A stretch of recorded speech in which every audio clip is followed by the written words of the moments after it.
Hello guys, habari ya asubuhi. Natumaini umeamka salama katika jina la Yesu Kristo. Kwa wale hawanijui, majina ni Valentine Matata, nimeokoka na mpenda Yesu Kristo. Yesu Kristo ni Bwana na Mwokozi wa maisha yangu. Nataka kuwapea tu story kidogo kuhusu challenges za wokovu. Mama mmoja alikuwa ameokoka na kwa matendo yake watu walikuwa wanadhani ameokoka kabisa. Juu hata wewe ukimwangalia ulikuwa unaona kweli huyu ataenda mbinguni direct. Lakini kwa roho yake alikuwa amejawa na wivu sana. Hakuwa anaona jirani wake akiendelea vizuri kumpita. Hata kwa kanisa hakuwa anataka kuona mtu mwenye anakaa anaendelea vizuri kumpita. Sasa kijana yake akawa anaona mama yake ameokoka sana. Na akatamani kuokoka akuwe mamake, lakini kijana hakuwa anajua mamake kwa roho yake amejawa na wivu. Kijana alipoamua kuokoka, aliokoka na roho yake yote, akaacha wivu, dhambi, ulevi, ukora, kila kitu yote na akaamua kumfuata Yesu Kristo. Sasa huyo mama haikupita wakati, akakuja akangojeka. Alipongojeka hakukaa sana, akakufa akiwa kwa hospitali. Alipokufa, watu wakakuja, wakasherehekea, wakafanya matanga, siku ya mazishi, wakamsindikisha vizuri wakijua huyo mama ameenda wapi, ameenda mbinguni direct. Hata pastor aliacha akijua huyo mshirika wake ameenda mbinguni direct.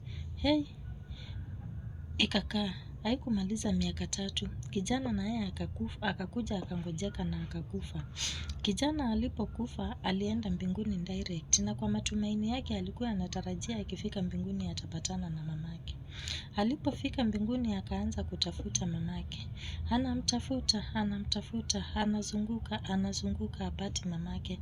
Malaika alikuwa tu anamwangalia kwa umbali venye amezunguka sana. Malaika akakaribia, akamwambia kijana, tangu ukuje hapa nimeona umehangaika sana na kuna kitu unatafuta. Unaweza niambia unatafuta nini nikusaidie kutafuta? Kijana akaenda kidogo. Akamwambia malaika, ni ukweli. Nimezunguka sana juu kuna mtu natafuta, alikuwa ndani ya roho yangu sana na alikuwa tegemeo yangu na alifika huku mbinguni kuniliko mbele yangu. Alinitangulia na sasa venye nimefika hapa nimejaribu kumtafuta na simpati. Malaika akamuuliza alikuwa anaitwa nani? Kijana akamwambia ni mamangu na alikuwa anaitwa fulani fulani. Malaika akamwambia samahani, huyu mama hakufika huku na mahali yako ni mbali. Kijana akashtuka akashangaa, mahali yako ni mbali aje na mama nilikuwa naona ameokoka, nilikuwa natarajia kumpata huku mbinguni. Kijana akaambia malaika, na unaweza nisaidiaje tu nifike mahali yako at least nimuone na nimtoe hapo? Malaika akamwambia nitakusaidia. Twende nikuonyeshe mamako mahali yako. Wakatoka wakaenda, walipoenda wakafika mahali kulikuwa na shimo kubwa zaidi. Sisi Wakamba tunaiitanga maji teke tulu, yaani shimo kubwa sana kabisa, huko ni Jehanamu. Malaika akaambia kijana, mamako ako hapa kwa hii shimo. Kijana akashtuka akauliza malaika, unaweza nisaidia nitoe mamangu kwa hii shimo? Malaika akamwambia yes, nitakusaidia.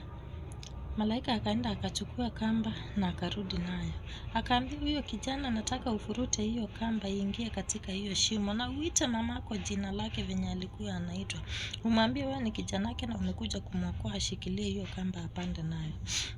Kijana akachukua kamba kwa ile furaha akarusha na akamuita, mama, nimekuja kukuokoa, shika hiyo kamba nikutoe katika hiyo shimo. Mama akafurahia akashika kamba. Jamaa anaendelea na kupanda na kamba ile inaachwa chini. Wenzake wakajaribu nao kung'ang'ana wapande na huyo mama. Malaika na kijana wakafuruta kamba, wakafuruta. Na kamba ikikaribia kutoka, yaani mama akikaribia kutoka kwa ile shimo, akarusha macho chini. Akaona watu wengi wamejaribu kung'ang'ana kushika ile kamba. Akawaambia achilieni hiyo kamba na kila mtu aite kijana wake akuja kumuokoa.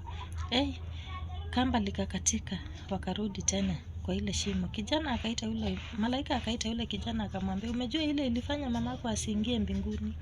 Mamako alikuwa na wivu, hakuwa anataka kuona mtu mwingine ameokoka. Kwa hivyo tumwache akae tu hapo. Nilikuwa nataka kuambia aje, ukiamua kuokoka, okoka na roho yako yote. Acha wivu, acha fitina, kila kitu yote na utapata kuona uzima wa milele. Bye bye, mbarikiwe.